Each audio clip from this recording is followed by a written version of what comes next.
We rise I'll to the say, pledge. yeah, but I know people. Pledge Allegiance to the flag of the United States of America and to the republic for which it stands, one nation under God, indivisible, with liberty and justice for all. Roll call, please. Mrs. Fryrick? Here. Mr. Posnow? Here. Mr. Robinson? Here. Mr. Sanders? Here. Mr. Scholette? Here. Mrs. Schrader? Here. Mr. Sears? Here. Mr. Sullivan? Here. Mr. Toman? Here. Thank you. A reminder to please silence your cell phones during the meeting, and this will be your first opportunity for public comment. All comments and questions will be addressed to the president. Board and staff members will not normally respond to comments or questions during the meeting unless recognized by the president for this purpose. Comments will be limited at the discretion of the president to 5 minutes or less. Any takers? Okay, thank you. You have the link here to the minutes for the Planning Committee meeting of November 4th, 2019. Are there any corrections or changes? Otherwise, they can be approved as submitted.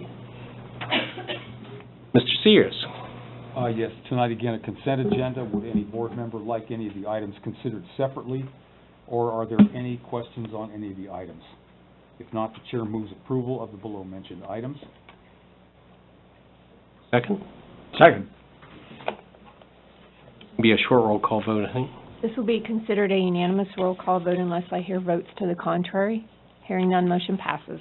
And just one more tidbit, the estimated interest for last October was roughly $108,000. Getting better.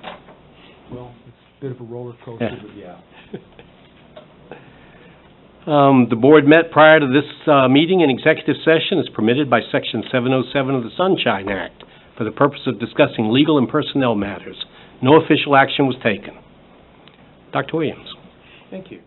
Tonight we have the Communities That Care organization to give a presentation. Three representatives today, right? I'll let them introduce themselves and tell us a little bit about their organization. Mr. Kern, are you leading off? I might actually speak for these two ladies as well. My name's Greg Kern. I'm the president of the YS Communities That Care, also known as the CTC. And with me are Jill Urey, who's the past president, and Brody Zimmer, who is our new mobilizer. I'm going to keep this very brief. But I'd like to read something from our website as far as our role. The York Suburban Communities That Care Alliance strives to build relationships between the school district and specific community resources to initiate and encourage programs and activities that may positively affect our youth. We work closely with school officials, law enforcement agencies, local government officials, concerned members of our community, parents, and students to promote responsible decision-making and to reduce destructive behavior. And that, in a nutshell, is really what our whole organization is about. We really want to try to encourage positive decision-making by our students so that anytime that they're faced with dilemmas that come up, and they happen frequently, that they take the high road and make a good choice. Some of the programs that we sponsor are Big Brothers, Big Sisters. We do an awards program in the spring of the year where we ask teachers to nominate a middle school and high school student, and then we present them with the Kathy Schaefer Above and Beyond Award and also a Turnaround Award. We just hosted our 15th annual variety show where we get talented students from within the district and also community members, and we ask them if they want to put on some kind of performance. And we do that annually, and again, this was our 15th year for doing that. So we encourage these kids to be able to break out of their shell and come up on stage and do a small performance. And it's a very successful event. We try to build up the students so that they feel comfortable in getting out in front of a group of people and making a nice little presentation. We also have a multicultural festival where we look to encourage diversity. So we have a number of countries that are represented, and they get to showcase types of food that they may eat in their home country, different social things that they do, and expose our students to these different cultures that actually are probably all a part of our York suburban community. We try to do some things that help to reduce stress within the school. So we have offered some yoga programs. We've also done some mindfulness training to help kids understand that if they are feeling stressed, there might be certain ways that they can help to cope with them. And we want teachers to know and understand that too. The mindfulness training is something that we do for the teachers, and then the teachers can pass that on to the students. We have a high school student board, which we meet typically once a month, actually in this room. It's comprised of 16 students. There are 4 from each class, and it's a very good way for us to get and be engaged with our student body. This is one of the areas where we try to help promote them to make good, positive decisions. But we also have a time of where we will ask them if they have certain concerns that are going on within the school.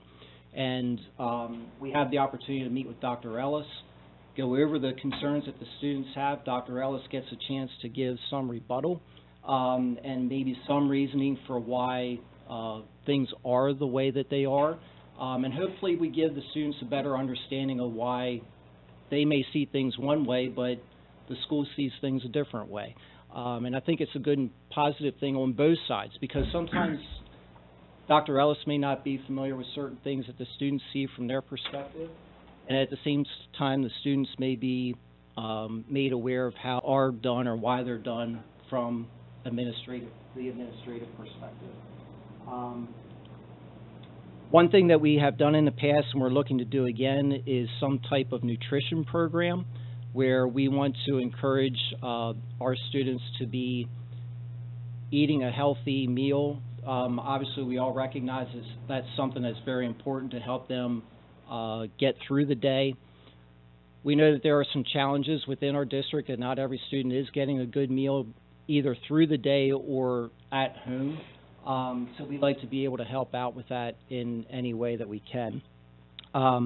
And finally, one of the last things that we do is we've been very grateful that we've been given the exposure to the PAYS survey. So that was just taken by students just this past fall. We hope and are hopefully going to be able to see the results of that in the spring.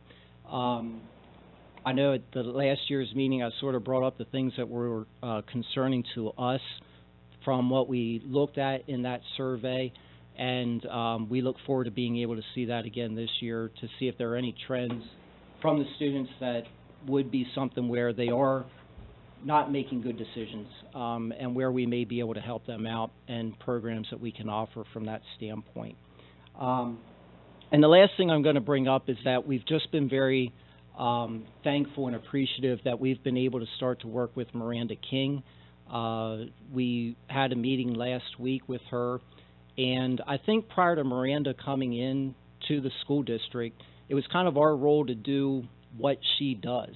You know, she sees things and problems that come up on a daily basis, and we were hoping that we would be able to find those things out, but we're not in the school every single day.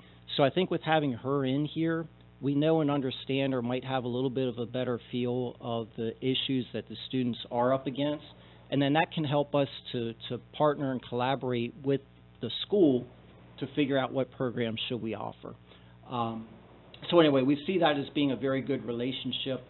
We just started to have those meetings and look to have them quarterly, so we're looking forward to that relationship. I think aside from that, that's all that I want to share, unless there's anything that the two of you want to include. Okay. Does anyone have any questions? Very good. Thank you. Thank you. Thank you, Mr. Kern. We're especially grateful for your help with parsing out the information in the PAYS survey and taking that on. to help us figure out the best things for kids. It's really important work. Thank you. Okay, and the superintendent's report you have in front of you, it's fairly lengthy. I'm going to try to do a Cliff Notes version for you.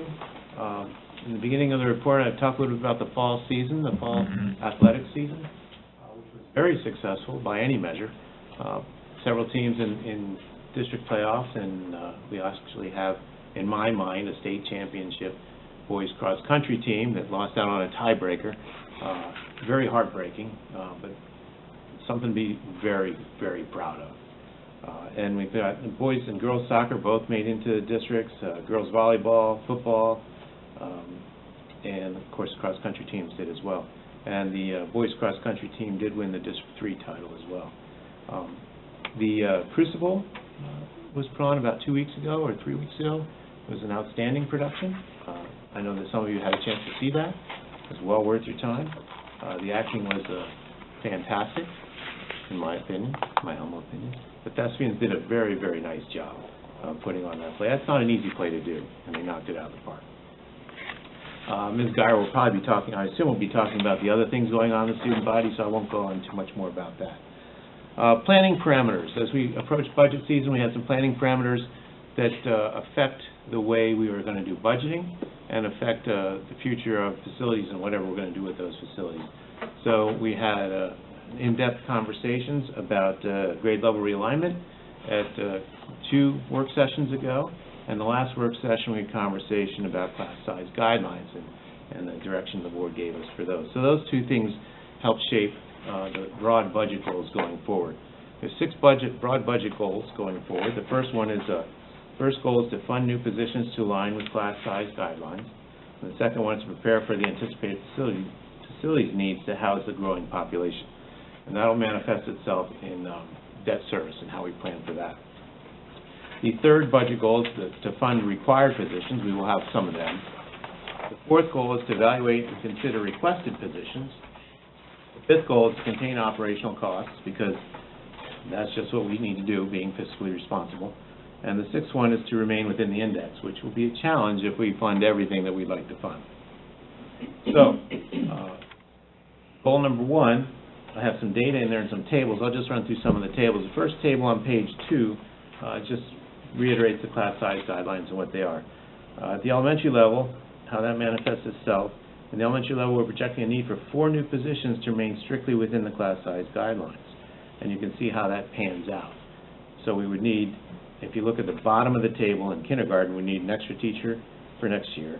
We need no new ones for grade 1, 2 new ones for grade 2, 1 new one for grade 3, and grades 4 and 5, we don't need any additional staff for next year. So that's where we are with that. If we were to go to the low end of the class size guidelines, the next table at the top of page 3 shows you how many teachers we would need to go to the lower end of the class size guidelines.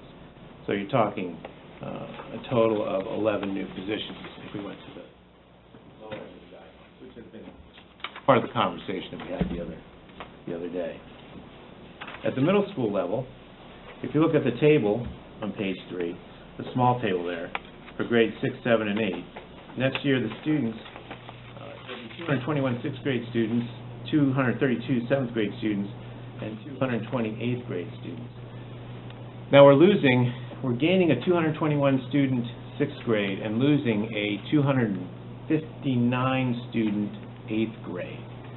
So the total number of students in the middle school will decline. We do have teacher caseloads up to 130 at the middle school this year in 8th grade.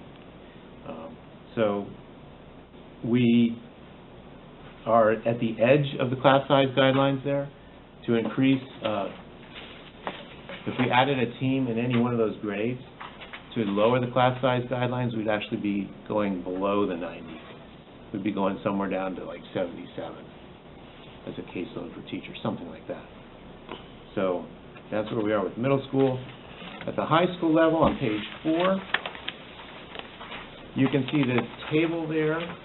This is for 1920. This is for the current year. This does not include that group of 259 students that are coming in, because it's almost impossible to figure out where they're going to go as far as electives and that kind of a thing. So all we can really go on is this year's stuff. If we add 4%, because the student body will grow by 4%. So you kind of add 4% to these numbers, it'll give you kind of an idea of where we may end up next year. But you can see that in some departments, like business department, for example, the teacher caseload is 143.5 students. If you look at wellness is 162, but that's a different kind of an animal. You look at applied tech and social studies, you can see that they're beyond the 110 guideline. So it gives you an idea of where we are. If you want to consider adding 4% to those numbers, you can probably get some kind of ballpark of where we might be next year as far as caseloads per teacher. So, and then if you look at the district-wide impact below there, overall new staffing needs for Goal 1 could range from 7 teachers to 21 teachers, depending on whether we stay near the high end of the ranges or go to the lower end of the ranges. The cost for that would range from $791,000 to $2.373 million. So that's goal number 1. That's goal number 1. Goal number 2. This is a little bit different of a concept to try to wrap your head around. We're facing a situation where we're going to have to do something to house the growing population.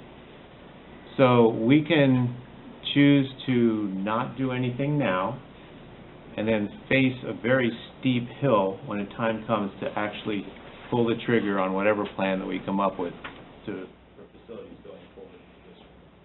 My suggestion is that we start preparing for that now. We start planning for that now and setting aside some money for debt service as we go through this, so that we can incur that added debt when the time does come, so it's not such a shock and consumes everything that we do. That's goal number 2. Goal number 3, sometimes there are positions where you have to, you don't have a choice. So for example, one of those situations is an autism classroom. As the kids move up into the intermediate level, we're going to need another autistic classroom. You can't just simply move the teacher from the primary level to the intermediate level because there's still primary students in the autistic classroom. So that there are situations like that that come up that we do have to fund. Goal number 4, there are some positions that are just being requested. We'll have to flesh them out and see if they can fit in budget and if they make sense. They may not make sense to us. It may make sense, a lot of sense to the people who are making the recommendations for the position, or they may be recommendations that actually are supported by the class size guideline argument. So we have to flesh all that out and see where that all fits. Goal number 5, just trying to contain operational costs. So we're always trying to do that. And goal number 6, we need to remain within the index, which I think is 2.1. 3.1. We need to remain within that parameter. And that's it for my narrative. The student enrollment report is the final 2 pages of the document. And see that we're hovering over 115 students that are placed outside of us at this point in time. And that concludes the superintendent. Questions? Yes, sir. Current kindergartners going into 1st grade. The total's 201. You have 210 in there. Is there? Yes, good question. I should have brought that up. I rolled over all the other grades from like 2nd grade to 3rd grade. There are no preschoolers to roll over. So I look back historically, and historically we end up with 4 more students per building. Okay.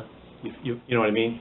Than we had prior year. So I added 4. That's So the current year's kindergarten class going into 1st grade next year. yes. And kept the current kindergarten, the incoming kindergartners is just kind of a guess. Okay. That's all we can really do. So these kids are just moving into the district or not going to kindergarten or? Well, they go kindergarten elsewhere, Okay. like a full day preschool. All right. Got it. Yep. We average about 4 per building that come in to us because of that. Yep, good question. General process question. As we analyze these 6 goals, do you see the discussions going down to the committee level at this point, where then the various committees will be taking up these goals? I don't envision it that way. Okay, so if you could just sort of talk out a little bit about Yeah. the public deliberation about these 6 goals and where we can, These are the goals we use to build the budget that we're going to present to you. okay, And and there may be conversations within finance right. about these very. You think? Well, there's no doubt in my mind. Right. That'll be presented in finance and an update and a status Gotcha. where we are. So that would be the place where those conversations would happen. Sure, so just to clarify then, the idea is you're going to come up with a budget proposal based on these 6 goals. Correct. Right. And there'll be at the finance level, some conversations on the budget Probably side. more than just some. Right, and, yeah, I'm asking, so the broad public can just hear out a little bit about, the process of discussion. Yeah, the bulk of the conversations, we spend almost every week, almost every day, talking about this administratively and how we're building these budgets, and we talk to each of the people that run a certain part of the budget. For example, a building principal, like Dr. Furman, we'll be talking with her. I don't remember the date on that, sometime in January. What date, Dr. Furman? January 23rd. January 23rd, for example, we'll be talking to Dr. Furman about her budget proposal for her building and fleshing those things out and seeing what makes sense and seeing if there's any opportunity for collaboration between other buildings and maybe reduce costs that way. So those conversations happen internally, not at the board level. You guys would be bogged down forever. You'd have to meet with us every day. So that's incumbent upon us to develop that budget so that you can look it over and provide guidance. And the question of realignment. Will that be a facilities conversation continuing over the months ahead? Or would that be another? Well, I think we were tasked with coming up with a couple of proposals Right. for realignment and what that would look like, and to hash that out at work sessions, board work sessions. Are you going to actually waited for December's conversation, or are you going to hold that till January, given we have rework next month? I don't know. Yeah, we may not have a conversation in December. Okay, I just didn't know, because it's kind of a Yeah. different meeting. It is a very reorg is different, kind of a different animal. But I'd feel more comfortable if we had more time to develop really good proposals for, we're just going to come at you with 2. We're not going to come at you with 3, 4, 5 proposals, because that tends to bog down conversations. We're going to just really come up with some really good, 2 good options for grade level realignment, and we'll hash it out at work session. Okay, that sounds good. The spirit of my questions was just so, as a public, we could hear a little bit about the process. Can I ask for some clarification on the paragraph on the bottom of page 3? Am I correct in understanding this as saying that the faculty size of the middle school can only be adjusted in increments or decrements of the entire team size? Yes. So even if the ideal number is 3, you have to hire 5? Yes, because the students go through their courses as a cohort, Right. and that cohort has the same teachers in common. That's a teaming structure in the middle school. So it's not like a high school where if you have big class sizes in some department, you would just add a teacher in there and that would lower the class sizes everywhere. Because it's not structured like a high school, it's structured like a middle school where the kids and the teachers work in teams. So there's 110 students, 115 students in common on the same team. They have the same 5 teachers for their main subjects. So those teachers work with each other to address student needs as opposed to being isolated. And that's a really, really strong approach for middle school.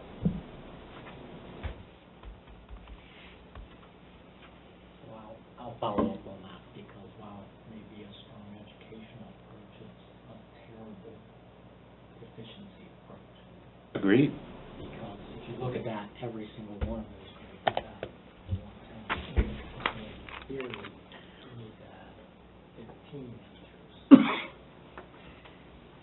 So, In theory, yes. you know, and the fact that then when you do have the team, you're down below the guidelines. Like, to me, I mean, I think we need to look very hard at whether that delivery technique is the right way to do it. There's no question it's the right way to do it. Now, do we either buy into what's best for kids, or do we buy only into efficiencies? See, now I feel like I'm hard at it now. Now, here's the thing, though, with middle school. You can infuse a team that teaches at 2 different grade levels. You can have a team of 110 kids. Some of them are 7th grade, some of them are 8th grade. Half and half, roughly. You'd have to have 2 sections of one grade, 3 sections of another, but roughly half and half. That is certainly an appropriate technique. So which 2 grades would we do that with? That's why I'm saying. That's where you get to run the numbers. Well, I But mean, the there numbers- are- Well, you couldn't do that with 6th grade because of the certifications. It would have to be 7th and 8th. That would be my preference to do it in 7th and 8th. You can do it with 6th grade too. It's just a little trickier because of the certification. Yeah. So, but certifications aside, you have 3 grades with, for all intents and purposes, pretty much the same numbers. So which 2 grades do you pick? What you're saying, you can have the one team, and in theory, that crossed 2 of the grades and lower the numbers maybe to 95. Yeah. I just asked the question. No, it's a legitimate question. It's a legitimate question. And we wrestled with that very question That's the internally. nature of the beast when you build in increments of 5 teachers. How long have we been functioning the team concept in our middle school? It had been in place for a long time. It's been changed slightly in recent history to be, they worked a team as far as really a department or a grade level. And that's not what middle school is supposed to be. Middle school is supposed to be a team of teachers working together to address the needs of a group of students, a fixed group of students.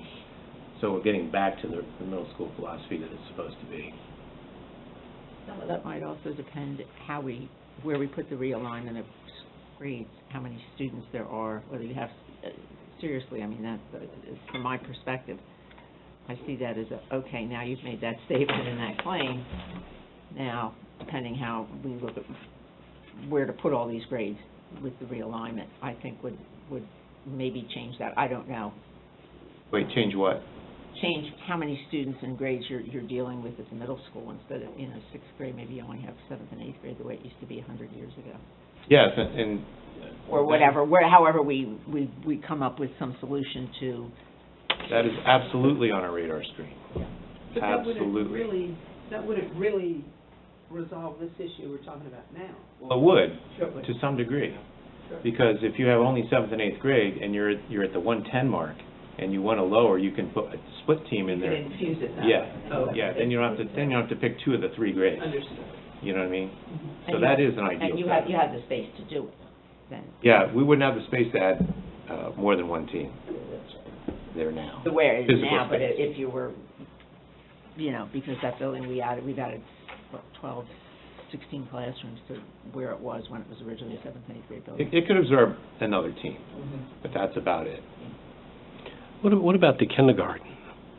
If realignment will not happen in September of next year. Right. So the skies part and you magically say, well, we're going to go to the upper end and we need 11 new positions. Where do we put them? Do we have room for 11? In some buildings, yes. East York, I can think of, we could figure it out. Other buildings, not so much. So reality may drive the choice toward the Right. lower end. Physical Okay. space, Yeah. physical limitations.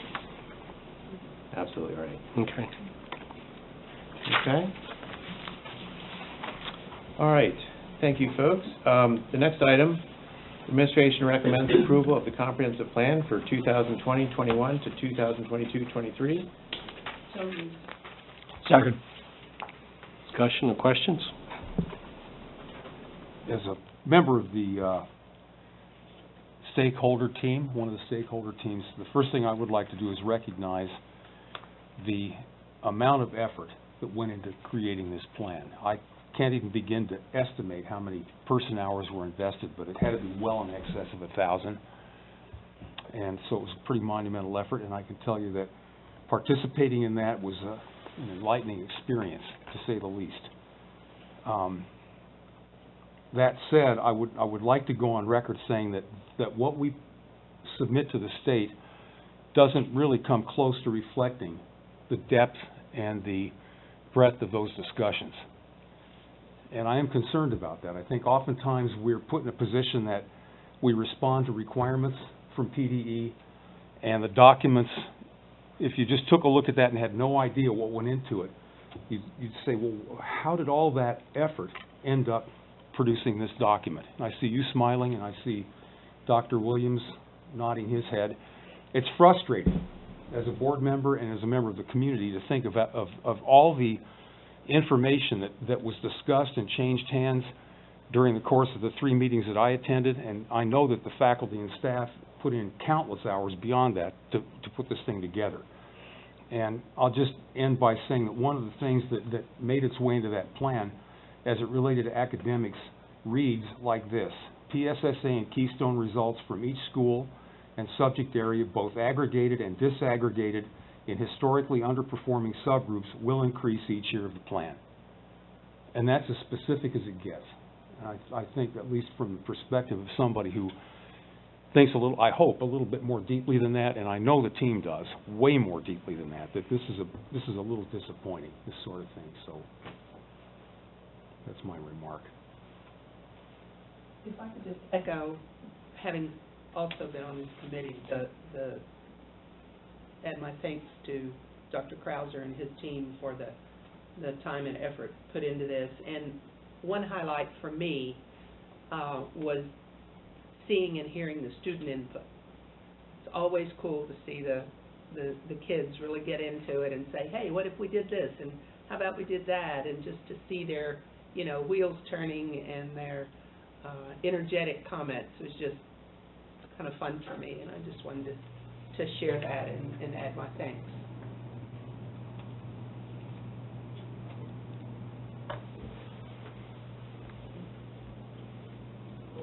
Roll call vote, please. This will be considered a unanimous roll call vote unless I hear votes to the contrary. Hearing none, motion passes. We have among us someone who has earned 12-year honor roll status with PSBA. All that means is I'm old. Well, just think, another 12 years you'll have like 4 more comprehensive plans. Dr. Krauser's going to sign you up for this. That's right. Congratulations. Thank you. You're welcome.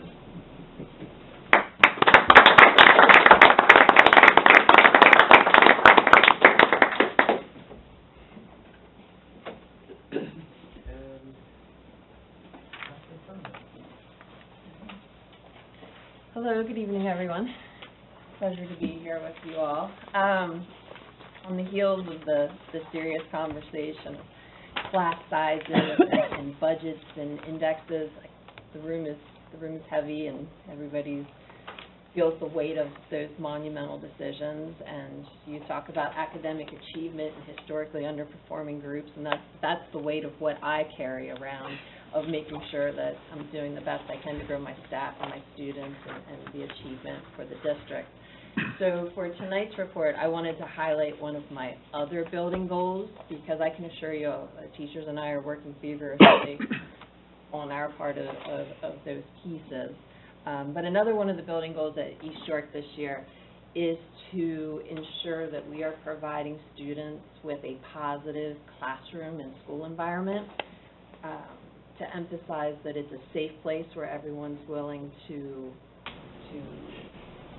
give their all, to be willing to stretch themselves and to be that engaged learner, even when the learning is tough. And so to show you how we're achieving that goal, I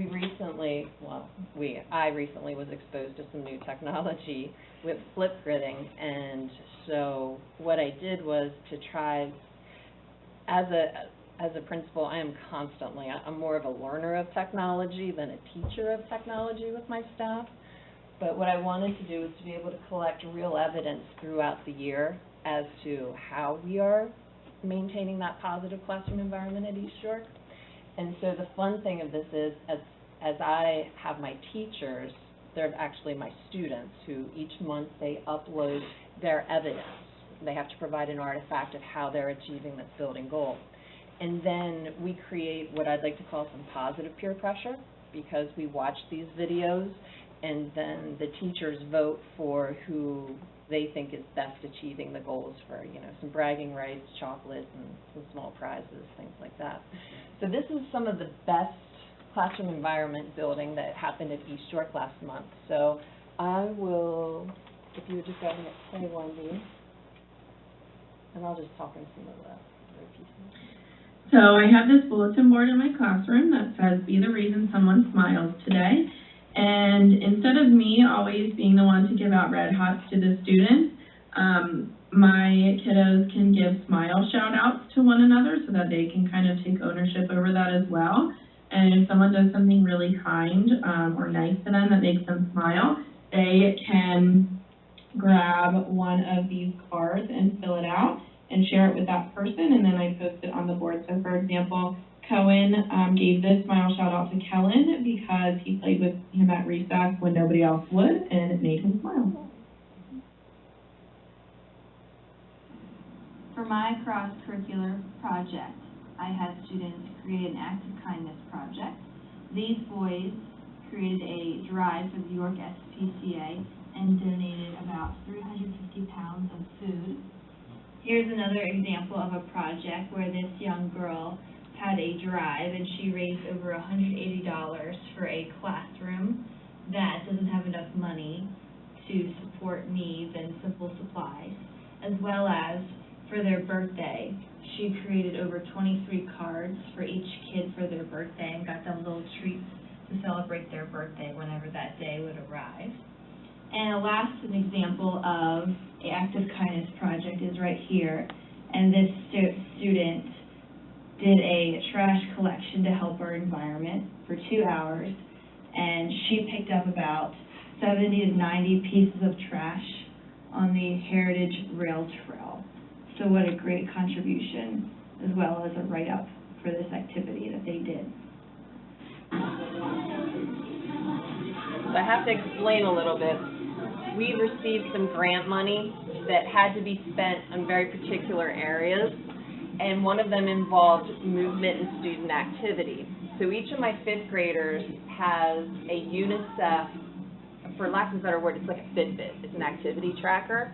And so the more active the kids are, then UNICEF will release more food or donate more food, or the kids are in points where they can buy doctor's appointments, they can plant trees. And so you should see 5th graders now at recess on the playground. They're running around like maniacs out there. Indoor recess last week, there's this loud, but this is one of their brain breaks. And if you don't remember when your own child went through 5th grade, that's that age where they start to worry about what other people are thinking and looking at them, and you can see they're all toning it down in there with their steps in. They're just having a good time with that.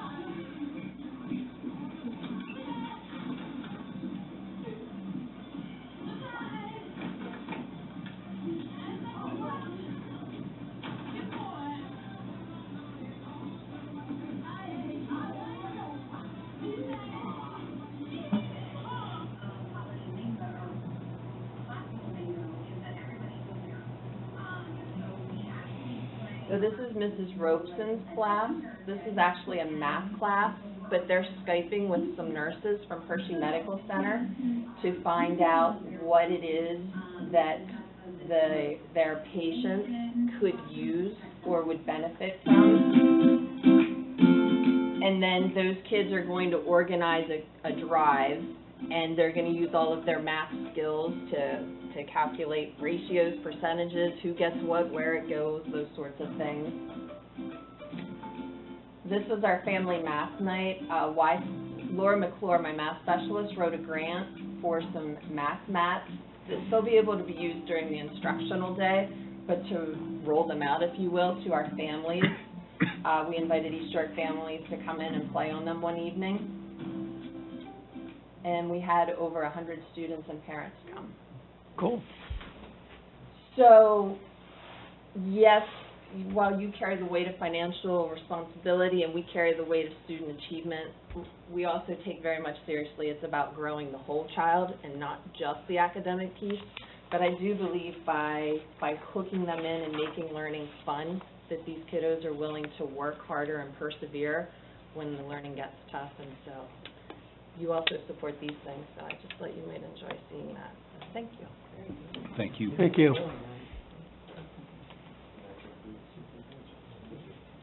Ms. Mason? Thank you. You have before you the business office report, which includes items A through H. Would any board member like any of these items considered separately, or are there any questions on any of these items? I have a question on item G. It says the fee of $20,000 does not include mileage and 3D exposure and permit fees and things. Do we have any idea how much that might be ultimately? We do not. It's usually just a couple $100, but... Okay. We had some idea, you know. Thank you.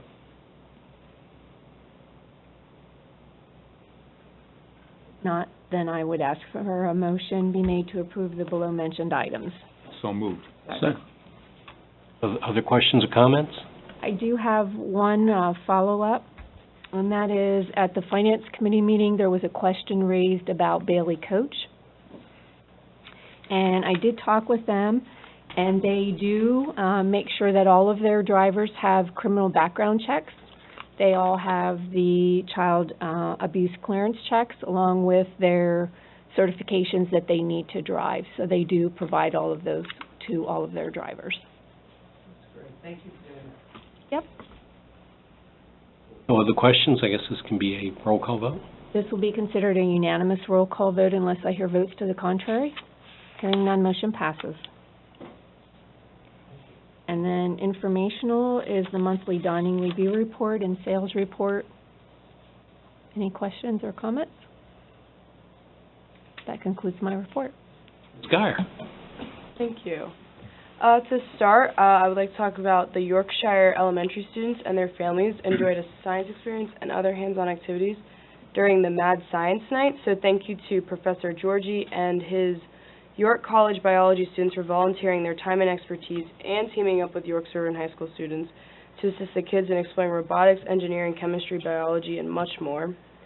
6 students, 2 advisors attended a 3-day Pennsylvania Association of Student Council State Leadership Conference in Johnstown, PA.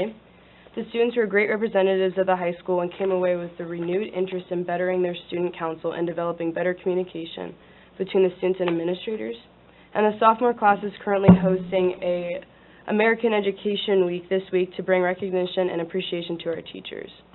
Currently, the Trojan Prep Band will be playing at 8 home basketball games this year with 48 students and 2 teachers signed up to participate. Auditions for Bye Bye Birdie will begin December 9th and 11th, and many students have already signed up and are rehearsing for auditions. Following the interviews, Sophie Nicholson and Corey Lim were selected as production stage managers, so look forward to terrific performances on March 6th and 7th. And then the York Suburban Esports League, which is a multiplayer video game competition team, has recently been accepted into the high school esports leagues and are now nationally recognized to participate in tournaments, which gives members the potential to win individual scholarships and or club prizes. And they are currently preparing for their Winter Open tournament, which goes from January 20th to February 28th, and are very excited for this opportunity to represent York Suburban at a national level.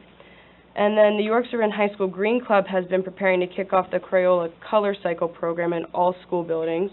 They are finishing up creating fun dried marker collection bins with info for each school building, as well as a promotional video explaining their project.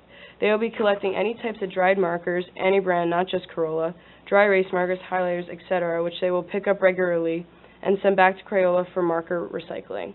And then the Students Against Destructive Decisions organization had their Red Ribbon Week in late October, which is a national event to encourage students to avoid drug and alcohol abuse. They had the highest participation ever with student signatures on pledges to avoid usage. They are meeting again this week to determine a service activity to carry out in the next month. And then Link Crew is hosting a Sprinkles and Studying event for freshmen only to help the freshmen with any classes or work that they could be struggling with.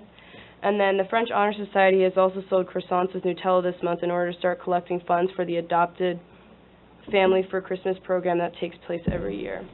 And then congratulations to our 48 new National Honor Society and National English Honor Society members that they were inducted on Thursday the 14th. So currently there are 63 members. And then this year the National English Honor Society is having a winter coffee house the second Friday in December and are kicking off our annual book drive. And then with under 100 days to go, students are registering to attend and setting up donor drive pages. No Shave November has currently raised over $4,200 in the first 2 weeks. There are 9 staff members participating in over 60 donation counters in each classroom. And everyone is having a lot of fun with it, and the response has been very positive. And then finally, winter sports have started today, so look out for great first meets and games to start off the season. Thank you.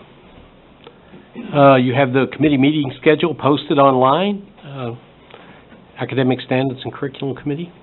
Yes, we had a very busy meeting last week on Wednesday, and because there were so many topics, I know actually most people were in attendance, but I did a more thorough report than we normally do, just because I wanted to have all this information on sort of the forefront of our minds.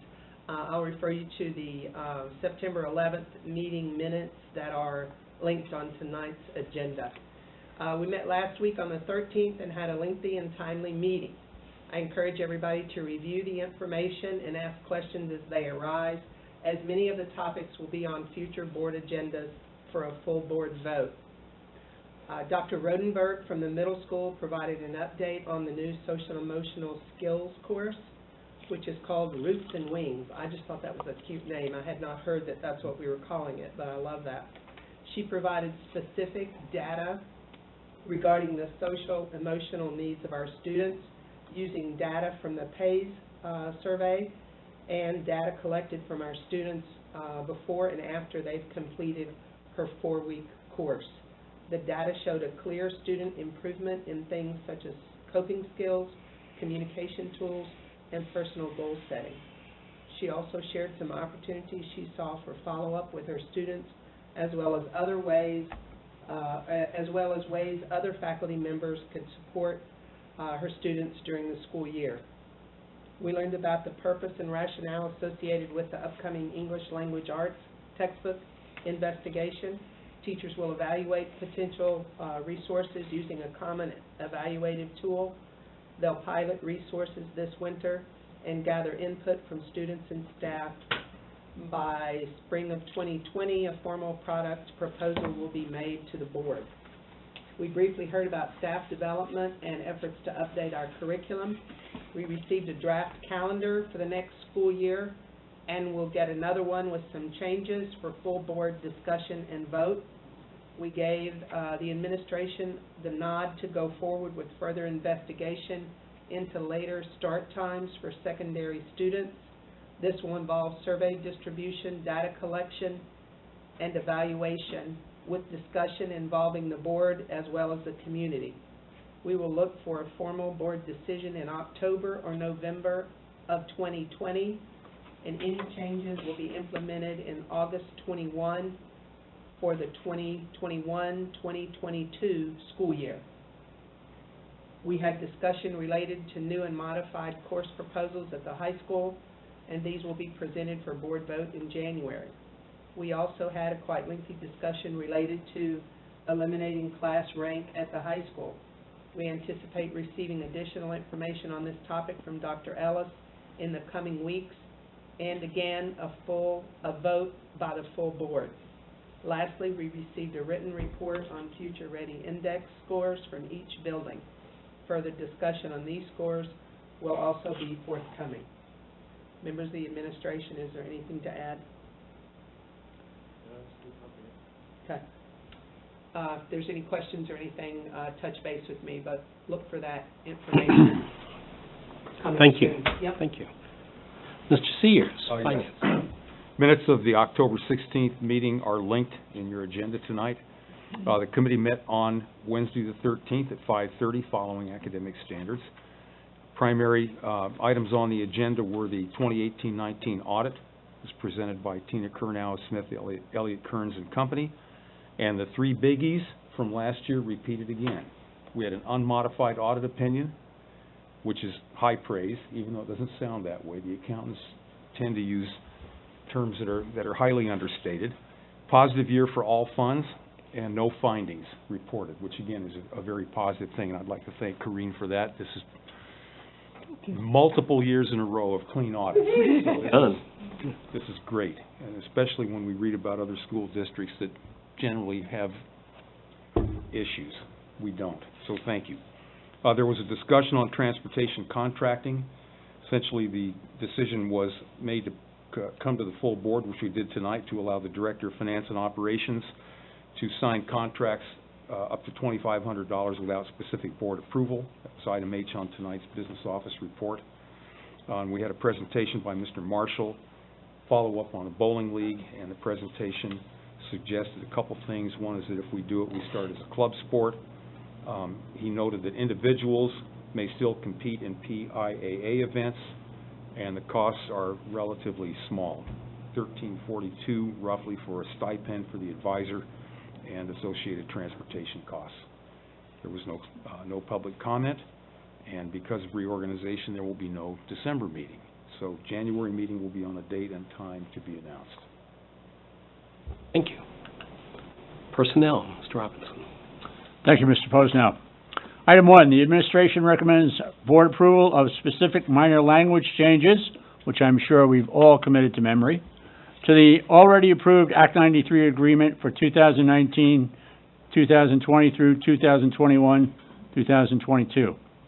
May I have a motion? So moved. Second. Comments, questions? This can be a short roll call vote. Will be considered a unanimous roll call vote unless I hear votes to the contrary. Hearing none, motion passes. Item 2, consent agenda. You have before you the personnel report, which includes employment, extracurricular activities, and volunteers. Would any board member like any of these items considered separately, or are there any questions on any of these items? If not, the chair moves approval of the below-mentioned items. Second. Second. Questions, comments? This can be a short roll call vote. This will be considered a unanimous roll call vote unless I hear votes to the contrary. Hearing none, motion passes. Go on, legislative update. Legislative update is going to be kind of quiet tonight. The PSBA representative, Kohler, I believe, is trying to schedule an appointment with Dr. Williams. And if I'm so permitted, I will tag along for that event. Prefer that. And we will we will plan our strategy for contacting all of our local representatives to enlighten them on the state of public education these days. In addition, this Thursday, the Springettsbury Township Planning Committee will be convening, and I will be attending that meeting after an absence of 2 months. So I'm sure you'll look forward with breathless anticipation to a report from that committee. If there are no questions, that concludes my report. Is there anything specific on their agenda at the finance committee? I mean, are you just going because you want to kill 2 I'm just hours? going there You wanna to, kill 2 like, hours be of your a life? presence, yeah. Okay, So. all right, good. They're always afraid when civilians Yeah. show up, so, especially if I don't introduce myself. Yeah, I know. Ms. Ferrari. Okay, you have before you the Dawn's Early Light, which comes from the LIU, to let you know what's happened at their board meetings. And I have no report from the Joint Operating Authority since we're only meeting quarterly. Information will be somewhat limited. York Adams Academy, I'm pleased that, to announce that effective today, we still have 15 of our 15 seats occupied. We are working on the budget, which we will have by the end of January to distribute to the districts for their approval, and we're hoping that it is accepted without too much consideration and too much consternation. In the future, you will be receiving a copy of the board briefs. I'm going to see that Wendy gets them, and she can attach them then to our agendas, and that completes my report.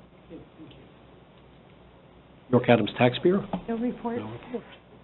County School of Technology, Ms. Schrader. We have a meeting next week. I didn't know if, Jameson Authority met last week. Did you have any reports? Now that building's going, they don't meet very much, do they? No. There's no reason to. There's an activities report linked here, as well as upcoming events. And I would like to thank you for sitting through the evening with us tonight. You have the board meeting schedule online, and this is your last opportunity for public comment. As before, all questions and comments will be addressed to the president.